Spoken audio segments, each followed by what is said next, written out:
The biggest Big 12 news of the summer just dropped, and it absolutely has a huge effect on Baylor's conference championship hopes. This is Crossover Monday. Locked on Baylor, locked on Big 12.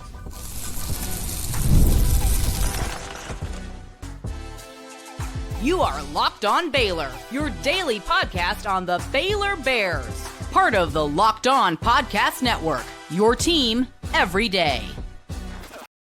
Hey there, Bears fans. Welcome to another episode of Locked on Baylor, Crossover Monday edition with Drake Toll of Locked on Big 12. I'm your host, Cam Stewart of ESPN Central Texas and The Cam Show on YouTube, brought to you by FanDuel today. Appreciate you guys making it your first listen today and every day.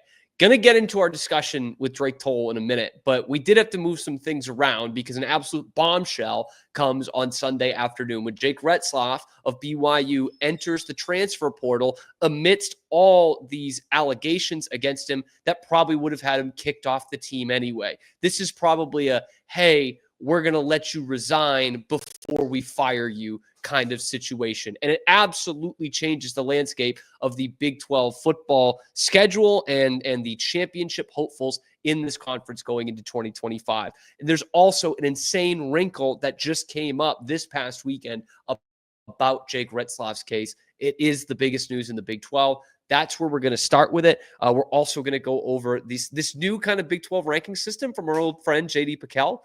That's very interesting and can really kind of put more questions than answers into this Big 12 season. But he also has Baylor with a serious chance to go to the college football playoff.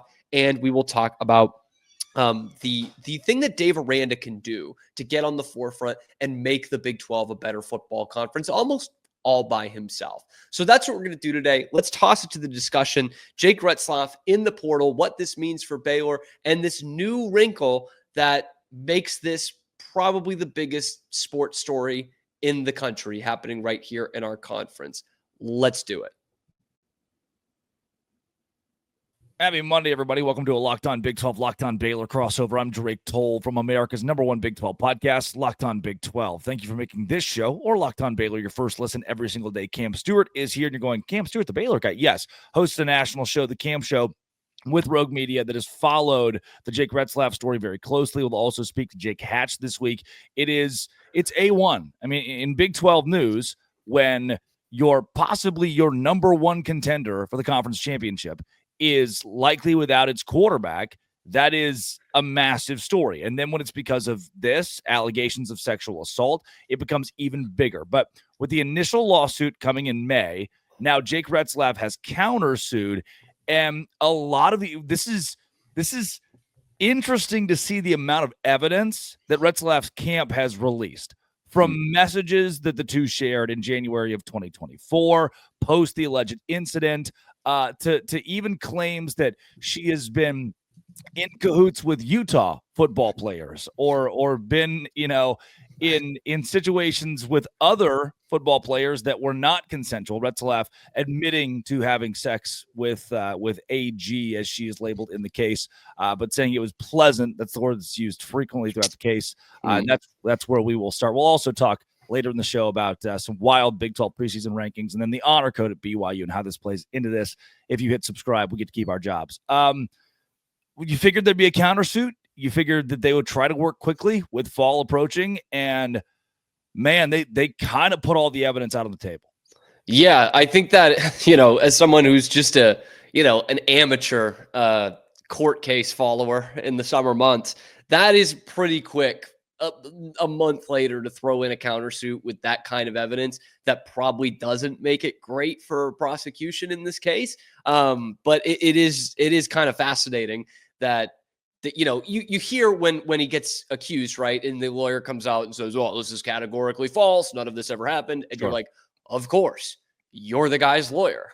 and that's what you're trying to prove. But to see just a month later, these processes take a long time, man. And for a month later to have that countersuit with evidence ready to go, like that is probably, if you could say that there's a win in this, that's probably a win for Retzlaff and his team.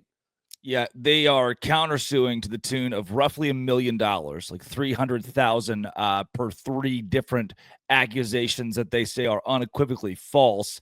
And the direct quote, the response, it says, Mr. Retzlaff and the accuser had a pleasant and entirely consensual evening together, playing video games and a normal evening of consensual sexual interaction that was uneventful but pleasant, with the plaintiff sleeping over and leaving the next morning to return to Salt Lake City. I mean, we'll get into later how the honor code plays into this and how Jake Retzlaff may be, by the law of our land, exonerated, but the law of BYU not exactly in the best spot. But as it sits, you hit the nail on the head. Every time your lawyer comes out and says this is untrue and we're going to fight this, but then to display text messages and then to say, hey, here are different things we can point to that say and cite that Retzlaff was not in a situation that was aggressive or involved strangulation, and really egregious accusations that came out on the front end. There's still plenty that hasn't. I mean, the tough part about this, we don't know what the original case entailed in full, what evidence will be laid out in full. We only get that response publicly from Retzlaff and his attorneys. So obviously that's going to skew it a little bit. And look, just because there are flirty texts in January of 2024 doesn't completely nullify the accusations that happened from 2023. But I also think you're right to say if you're looking at this as a reporter, as a journalist, as a BYU fan, as anybody that's associated with the college football realm, this looks good, a whole lot better than it did a month ago for Jake Retzlaff. Yeah, and I think, obviously we'll get to this part of it later in the show, but like at any other school, if they see this evidence in an internal investigation, they could put him on the field while this plays out. That's the kind of boost we're talking about here. Enough that could get him playing on the field at most schools in college football. It's going to be really fascinating to see how this plays out over the next 2 months here before BYU starts playing games. Obviously, Retzlaff's team will try to expedite this as much as possible so we can possibly play this season. It seems kind of crazy that this came out in May and there's an opportunity for him to play this season. And we know we've talked about this in the past, like BYU is going to let this play out. They're not going to just be like, you know what, that does look kind of good. Like, let's throw them out there. Not going to name other programs, but I'm sure there are other programs that would do something like the latter and just be like, you know what, fine. These texts from his side look fine. Go ahead. I will say on a lighter note in this story, I think, we obviously are trying to find the facts 100%. And I think one thing that will be proven incorrect in a court of law, if need be, is that Jake Retzlaff is an NFL prospect. And that's why this is coming out, because he's an NFL prospect. Yeah, you say lighter note. I mean, I'll take it to what I think is kind of the heaviest note of the countersuit. It says, this is from KSL. Among a list of other defenses in the response, Retzlaff alleged the accuser had sex with one or more Utah football players. So that's, I know I mentioned that off the top, but he continues. Then reported to Provo police 4 or 5 days later that she was assaulted by a childhood friend from Salt Lake City. Retzlaff claiming that they were not childhood friends. That can be proven. And then from there saying the response filing claimed the lawsuit against Retzlaff indicated an attempt to extort money from him, and that whichever Utah football player was a childhood friend of hers, who she did identify to police as her assailant, must either be a bench warmer or, even if a starter for Utah, is not a viable target for payment and is not an NFL draft prospect. That is the craziest wrinkle that you could possibly throw. I didn't do it. Someone else did, and they play for the rival football team across town, and these two people just want my money. And it's totally nuts. We've seen, I don't know if this exact situation of, hey, it was somebody else that did it, but I'm going to say it's this guy who I also had a relationship with. But the unfortunate part of that is we have seen that from athletes. We've seen athletes get extorted like that and have these false claims thrown at them. In terms of what we learned at a court of law, we saw that at Baylor with a projected first-round pick in Sean Oakman. Again, I wasn't there that night, but that case, he was proven not guilty in a court of law, and he missed out on an NFL career mainly because of that. So it has been something that we've seen. It's sickening. It's horrifying. All of these things are. All the claims thrown out in here are. But unfortunately, it's something we have seen before. Seen it make national news before. That would be really a just wild wrinkle to throw into this case. Yeah. Let's then go back to the lighthearted. I wanted to just to sandwich it here. There's Big 12 standings that JD Piquel released this week that I'd love to break down. And then we'll come back to the honor code and really that big intricacy in this whole deal. This is a Locked On Big 12, Locked On Baylor crossover, part of the Locked On Podcast Network, your team every day. Today's show is brought to you by FanDuel. I go to FanDuel, and I think the best part for me is how just nice the app looks. I say best part, but it's the convenience of opening the FanDuel app during a Major League Baseball game and then saying, you know what, I think that Kumar Rocker and my Texas Rangers are going to win this game, even though they're down 2-0 to the White Sox in the first. And I can put a live bet on the Rangers and Bruce Bochy's squad. I've been using FanDuel a lot, and it keeps track of daily promotions, and those are really fun ways to bet as well. Make your own same-game parlay. They make it super easy. If you're new to FanDuel, new customers can bet $5, get $150 in bonus bets if your first bet wins. Open the FanDuel app today or visit FanDuel.com to get started. That's FanDuel.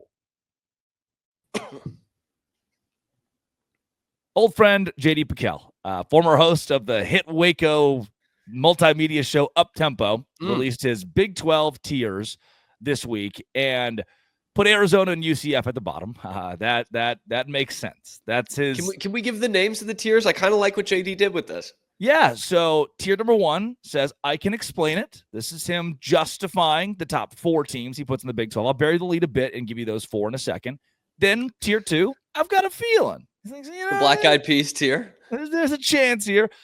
Tier 3 says a tier of their own. There's only one school featured there. Yeah. The next 3, the final 3, movie death, not really dead. He says, not really dead, just, Glenn, Walking Dead. Yeah. The actor's alive. Or then then there is would be just like the Big 12 is the second to last column, which in essence to me means it'd be crazy if these teams won, but it's also pretty Big 12 of them to do so, followed by this just feels bad for Arizona and UCF. I already gave you that one, which is legit. He starts with the top 4 that he can explain winning a Big 12 title. He omits Texas Tech. He omits Kansas State, 2 popular picks for the Big 12 championship. He includes Arizona State, Iowa State, BYU, and you're fighting Baylor Bears. JD Piquel's Baylor Bears. I would probably rather have Kansas State in there than BYU, mainly because of the situation we talked about in the first segment with Jake Retzlaff. I know BYU fans, he's not the whole team. I know, but I would just have a better feeling than JD, of course, of having Kansas State with that well-rounded team and their quarterback in there who I'm still giving some belief to. I'm not giving the hype I was last year. I'd probably have Kansas State above there. And with the Tech thing, I kind of want to believe in Tech. I just need to see it. If there was ever a year to believe in Tech, it feels like it has to be this one. It really has to be this one. They've kind of hooked me the last couple of years. I've said this on the show before, not quite as Tech, this is Tech's year to win the Big 12. But I can see a way where Tech is in Arlington for the Big 12 championship game, that kind of thought. And I know they got way more talented.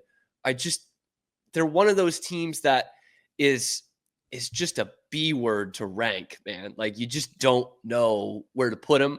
And with how good the quarterbacks are in this conference, I see a guy in Tech who's just a middle of the road, good enough, get the car into the garage, kind of like a Jake Retzlaff kind of quarterback. And it's tough for me when we put so much importance on that position. It's tough for me to pick them over an Arizona State or a Baylor or even an Iowa State. So, I think Tech. There is a world where Tech wins 10 games. They hate doing that. They never do that. But there is a way, a road for them to win 10 games this year with that talent on the roster and somewhat easy schedule.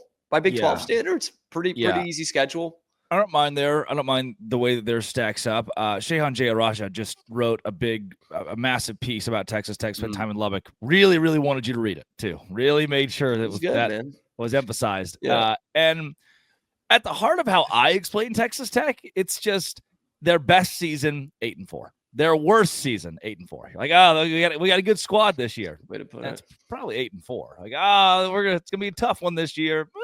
7-5. And it's like it's what Baylor and TCU used to be, right? Like before Gary Patterson, that's what you would have said about TCU. Like, oh, they've got a great squad. Maybe they can eke out 9-3. Like Yeah. that's once every 5 or 10 years, you have a year like that.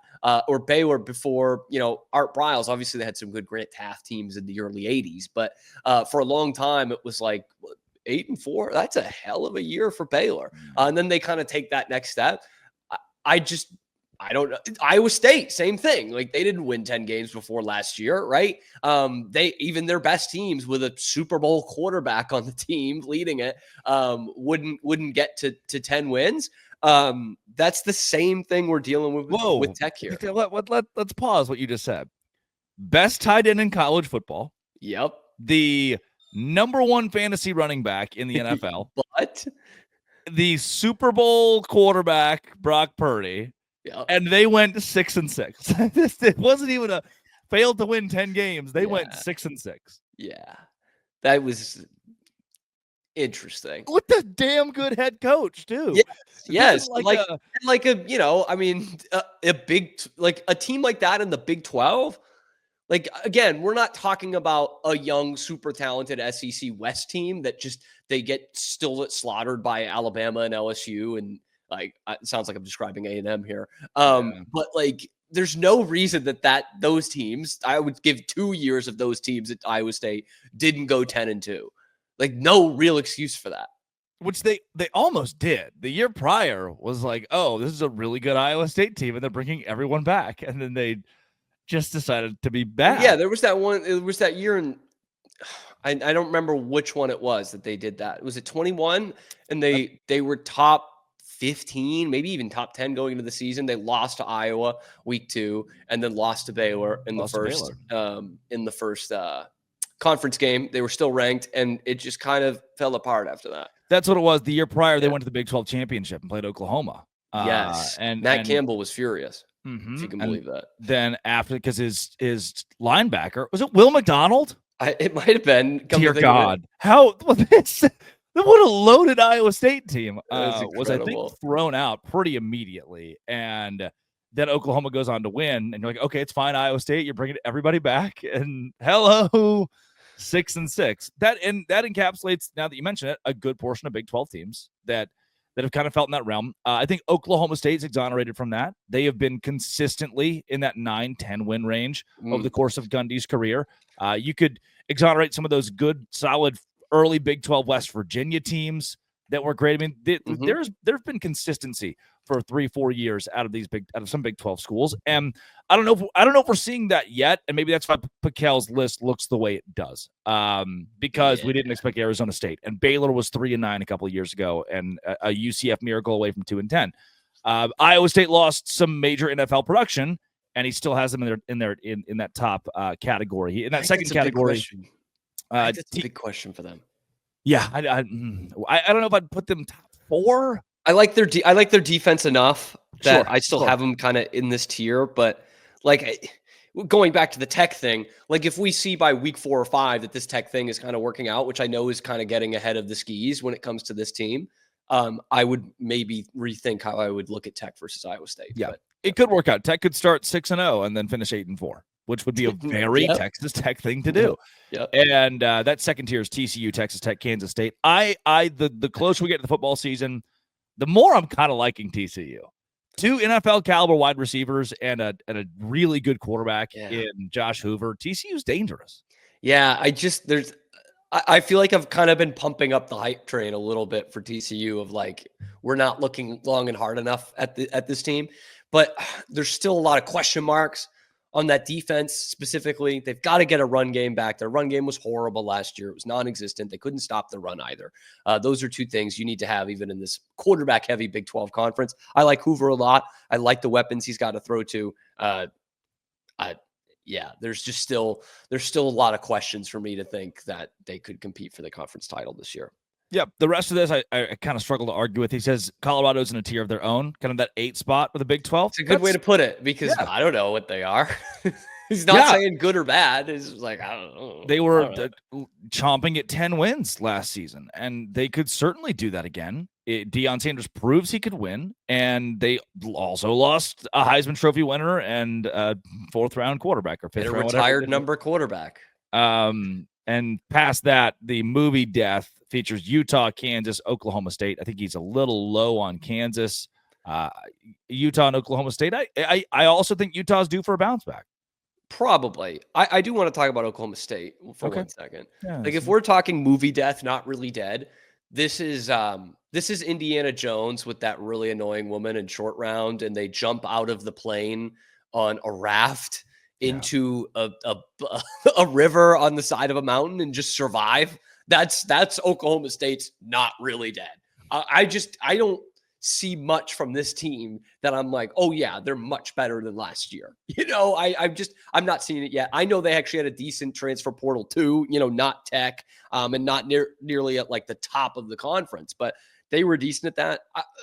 I don't see much life in Oklahoma State. Of course, with Utah, there is absolutely that chance at new life. I'm not a huge Devin Dampier guy. This is one of the few teams I look at in this conference that I say everything else around the quarterback could get them to a level that they weren't at last year. That's where I see Utah. I saw the Daquan Finn thing at Baylor last year. Devin Dampier comes in, a very similar player, not quite as good as Daquan Finn. That guy doesn't get you to a Big 12 championship in year one. Just doesn't. And Kansas is Kansas. I don't know. Lost their OC, who was really good for them last year. I hate the whole law of averages thing because it's I say Cam, Utah went 9-3. Yeah. Cam, Kansas went 9-3. Yeah. Oklahoma State went 9-3. I'm not stunned by any of those things. Houston went 9-3. I'm going, you know what? I can see it somewhere in there. Houston's the biggest wild card team in this conference.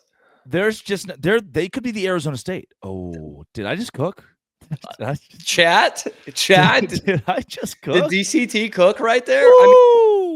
They could be the Arizona State. If Wegman is what they say he is. And again, we saw him at A&M. There's almost like an A&M tax, right? Where that team, that program is just so brain dead and can't get out of their own way that you need to grade them on the scale of how they played at A&M. That Houston defense was legit last year. They were an average quarterback away from being 8-4. Like, I truly believe that.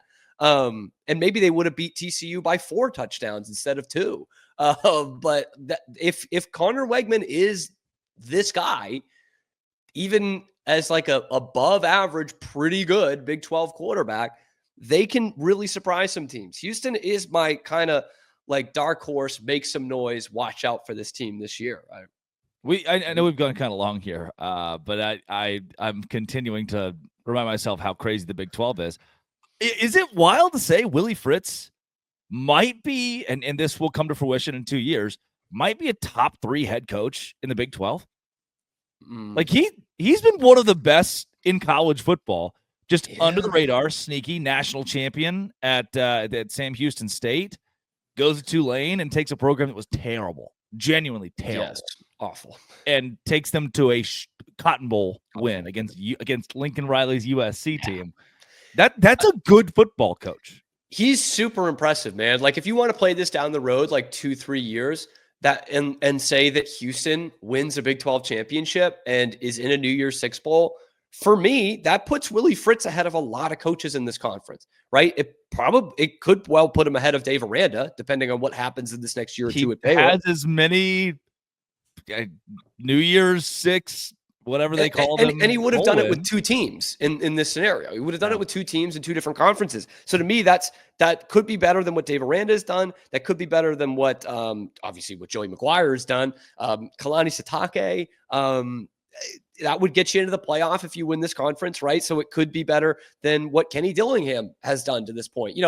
This is playing a pretty big hypothetical game, but yeah, that would it could be better than what Sonny Dykes has done. I know he won a playoff game and then lost the other one on a nail biter. But it would be just as impressive as what a lot of these guys have done. If that's what he's able to do in the next 2-3 years, win a conference championship, go to a college football playoff, I guess not a New Year's Six bowl anymore. That would put him in the highest echelon, I think. Yeah.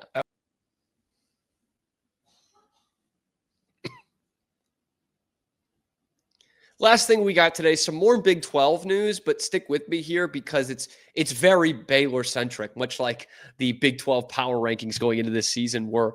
I saw something very interesting from John Kurtz. I know plenty of you follow along with John on his YouTube channel. I subscribe to his newsletter as well. I think he's one of the best Big 12 talkers out there, and I think he's got great ideas. It's to the point where I'm trying not to take John Kurtz segments and put him in here like every single day because I think he's just so on top of it. And he put in his newsletter this week something very interesting about the state of our conference because things are going really well in the Big 12. I think we're all agreeing with that. And certainly from the standpoint of a Baylor show, like things are going well. Baylor's going into a season where they absolutely could win this conference championship. They have the talent to do so, and they probably have all the people in place in order to do that. But it's not nailed on because there is such good competition in this conference. Not a kind of competition of, oh, everybody sucks. Like someone's bound to win. It's the fact that there are 4 or 5 teams going into this season that you could see winning this conference at 11-1. Like that's how good we're talking about it here. And John Kurtz kind of puts it at the end of this, where he's talking about all these great things that are happening with the Big 12 right now. And he talks about Baylor alum Shahan Jayaraja's recent article about Texas Tech. I'm sure many of you have seen it over social media. It's a really well-written article about Tech and what they're doing in the transfer portal and how the money they're putting into this thing and building a playoff caliber roster kind of through the portal. And Kurtz writes this: the buzz in Lubbock is real. It's not just hype. It's one more data point that says the Big 12 is doing more than just surviving post-realignment. I would say they're thriving, right? But this is where it gets really interesting.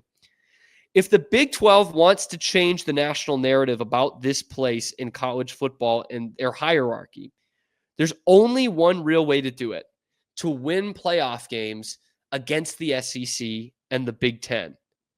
But stockpiling talent is how you start. And we'll go over that next part in a second. But that is the next shoe to drop. And Arizona State was so close to doing it this past year and knocking off Texas in the CFP. They're one maybe blown call away from doing it, but also, a couple of 4th down stops away from doing it, stops that they couldn't get. That's the next thing. You need to knock off one of these teams. And if they knocked off Texas, that would have been a humongous deal because you would have been talking about no SEC teams in the Final Four and having a Big 12 team in there. That would have been humongous, right?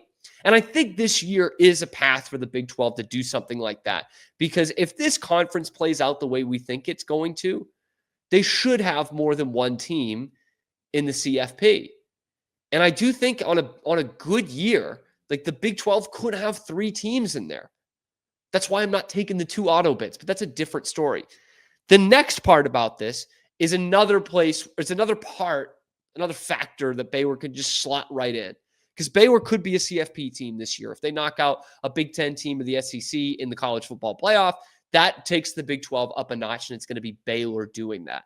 The same way TCU did a couple years ago when they beat Michigan, right? Now, the next game was hilarious and might have even knocked the Big 12 down a peg, but we all love to see it. But that was something. That was a huge marker of like, hey, we just beat the Big 10 champs in the Fiesta Bowl, in the college football playoff. That was a big deal. But here's the next part where Baylor really needs to get their act together and could do so in this next year. Do recruiting sites give SEC and Big 10 commits a ratings bump? Maybe. I'll be less diplomatic than John there. Yes, they do. But you can't ignore with the 2025 NFL draft numbers. SEC, 79 draftees. Big 10, 71. ACC, 42. Big 12, 31. That's a huge divide, man. ACC, 30 spots behind the Big 10, 30 players behind the Big 10. And the Big 12, 11 players less than that. That's got to change, man. That has to change. It's not something we talk about a lot on this channel because I know at the end of the day, we care about Baylor. We're not losing sleep over which players do and don't make the NFL. At the end of the day, we're Baylor fans. We're doing a Baylor show. But that is a huge, huge thing. And Baylor can only look in the mirror. This has been, 2 years, 2 drafts where they haven't had a player drafted. And 3 of the last 4 years, you've been shut out of the draft entirely. This needs to be the year to change that. And I think Baylor's got the prospects, right? Sawyer Robertson's a prospect. Josh Cameron's a prospect. You'll have some offensive line guys who are prospects. Michael Trigg is a prospect.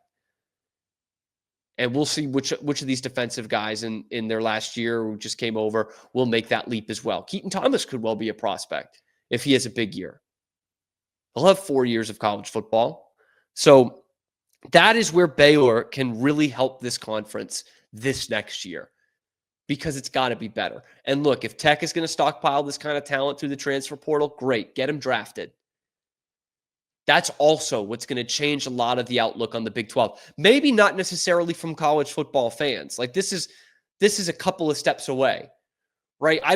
The first point that Kurtz makes is much more relevant to college football fans, beating Big 10 and SEC teams in the college football playoff, right? But if you start to get more and more guys drafted and look like a Power 2 conference in terms of how many guys you put in the NFL, that changes what coaches come here.